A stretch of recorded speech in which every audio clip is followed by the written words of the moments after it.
Hello friends, আসসালামু আলাইকুম। আমি সাম্মাম আর আপনাদেরকে স্বাগত জানাচ্ছি আমার নতুন এই পেজে। আজ আপনাদের সাথে শেয়ার করতে যাচ্ছি আম্মুর হাতে টমেটো দিয়ে ইলিশ ভুনার রেসিপি। আর আম্মু মেইনলি আমার আর আমার হাজবেন্ডের জন্যই রান্নাটা করেছিল। ইলিশটাকে আসলে অনেকভাবেই খাওয়া যায়, আর সেক্ষেত্রে যদি হয় ইলিশ ভাজা তাহলে তো কথাই নেই। তবে আজ ইলিশ ভাজা নয়, বরং ইলিশ ভুনা নিয়েই কথা হবে। চলুন তাহলে শুরু করা যাক।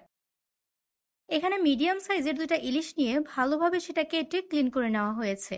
অল্প হলুদ মরিচ গুঁড়ো আর সামান্য লবণ দিয়ে মেখে রান্নার আগে মাছটা সরিষার তেল দিয়ে হালকা ভেজে নেওয়া হয়েছে। তবে এখানে আন্টি মাছটা কাটার সময় লেজটা একদমই ছোট করে ফেলে, যা আমার কাছে দেখতে ভালো লাগছিল না। যাই হোক, কাটা তো হয়ে গিয়েছে, এখন বলে আর কি লাভ। এখানে প্রথমে সরিষার তেল দিয়ে মাছগুলো হালকা করে ভেজে নেওয়া হবে।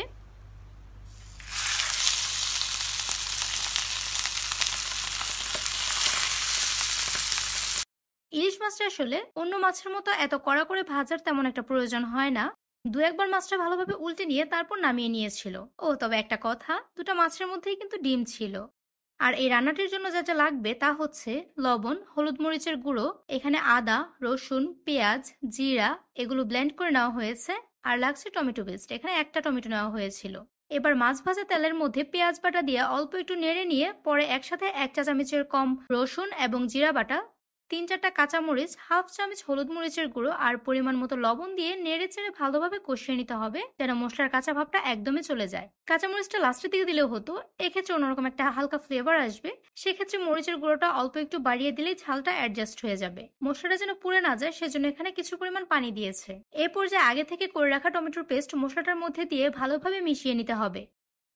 আমার ভিডিওটি যারা ইউটিউব থেকে দেখছেন, আপনাদের ভিডিওটি ভালো লেগে থাকলে চ্যানেলটি সাবস্ক্রাইব করে দিবেন। 2-4 মিনিটের মতো সময় নিয়ে মশলাটা ভালোভাবে কষানো হয়ে গেলে এরপর এর মধ্যে ভেজে রাখা মাছগুলো দিয়ে আর একটু পানি দিয়ে দিয়েছে।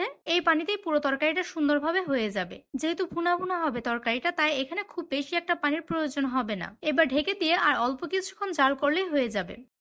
এই তো, রান্নাটা একেবারে শেষের দিকে। এমনিতে মাছ ভুনার ক্ষেত্রে সবাই লেবুর রস ব্যবহার করে কিনা আমার সেটা জানা নেই, তবে আমি আম্মুকে আগেও দেখতাম প্রায়ই মাছ ভুনার ক্ষেত্রে লেবুর রস চিপে দিয়ে দিত। আর এই তরকারিটা নামানোর আগেও অল্প একটু লেবুর রস দিয়েছিল, যার কারণে তরকারিটার টেস্ট অনেক বেশি বেড়ে গিয়েছিল। যে কোনো মাছ ভুনার ক্ষেত্রে তরকারিটা নামানোর আগ মুহূর্তে অল্প একটু লেবুর রস দিয়ে দিলে সে তরকারিটা অন্যরকম একটা স্বাদ পাওয়া যায়। আপনারা যারা বিষয়টা জানতেন না তারা এভাবে অবশ্যই ট্রাই করে দেখতে পারেন। এই তো, অতি অল্প সময় তৈরি হয়ে গেল আমাদের আজকের টমেটো দিয়ে ইলিশ ভুনার রেসিপিটি আপনাদের কাছে কেমন লাগলো অবশ্যই সেটা জানাবেন। আর ফেসবুক থেকে দেখে থাকলে লাইক, কমেন্ট, শেয়ার করে পেজটির সাথে থাকবেন।